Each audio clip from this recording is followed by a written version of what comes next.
Hello everyone. We are going to talk about how to use the Ultra AI watch today. We'll start by opening the watch's card slot. Take out your pre-prepared cell phone card. Installation in the slot.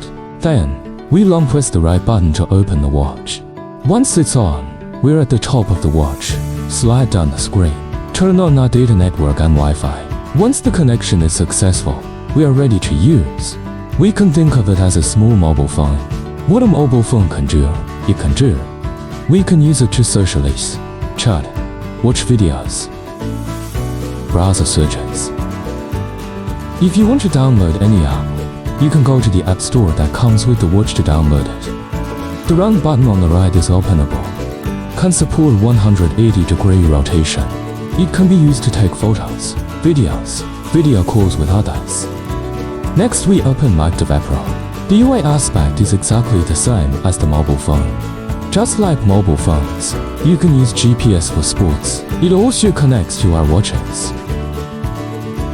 Finally, we double right-click to see our open software. You can swipe left to clear a single one, or click the bottom left corner to quickly clear all of them.